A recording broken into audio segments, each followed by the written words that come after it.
भगवान शिव सभी देवताओं में सबसे उच्च स्थान रखते हैं, तभी उन्हें देवों के देव महादेव की उपाधि दी जाती है। ऐसा माना जाता है कि जब जब शिवजी की तीसरी आंख खोली है तब तब केवल विनाश ही हुआ है। एक बार सृष्टि के उद्धार के लिए भी शिव जी ने तीसरी आंख खोली थी। क्या आप जानते हैं कि भगवान शिव ने कब कब खोली थी अपनी तीसरी आंख? जानिए कथा। नंबर 1, संसार के बचाव के लिए खोली तीसरा आंख।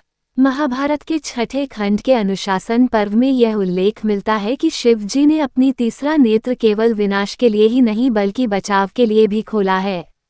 इसके पीछे ये कथा मिलती है कि एक बार खेल खेल में माता पार्वती ने शिव जी की दोनों आंखों पर अपना हाथ रखकर उन्हें बंद कर दिया, जिससे पूरे विश्व में अंधेरा छा गया।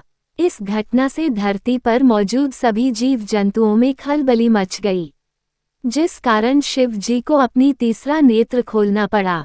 उनका तीसरा नेत्र खुलते ही धरती पर पुनः रोशनी हो गई।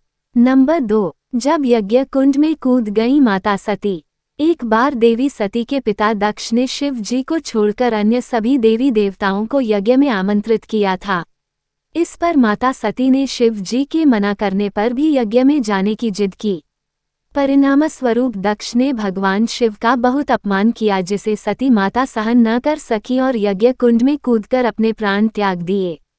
जब ये बात महादेव को ज्ञात हुई तो क्रोध में आकर वह मोह माया से मुक्त होकर लंबी साधना में चले गए।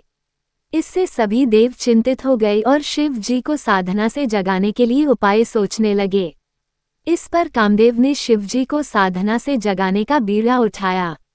इस क्रम में कामदेव ने अपने बाण की सहायता से शिव जी साधना तोड़ी। इस पर महादेव क्रोधित हो उठे और उन्होंने अपना तीसरा नेत्र खोलकर कामदेव को भस्म कर दिया। नंबर 3, इंद्र के कारण भी खुला है तीसरा नेत्र।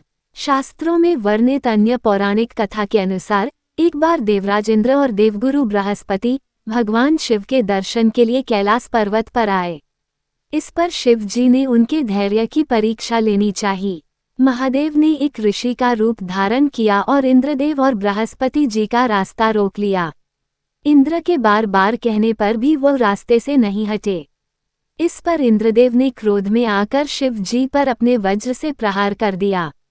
इस पर महादेव भी क्रोधित हो उठे, जिसके परिणामस्वरूप उनका तीसरा नेत्र खुल गया। इस घटना में देवगुरु बृहस्पति ने बीच बचाव करके इंद्र को शिव जी के क्रोध से बचाया। इस पर शिव जी ने अपना तीसरा नेत्र समुद्र की ओर मोड़ दिया। इस दौरान उत्पन्न हुई ऊर्जा से जलंधर नाम के असुर का जन्म हुआ।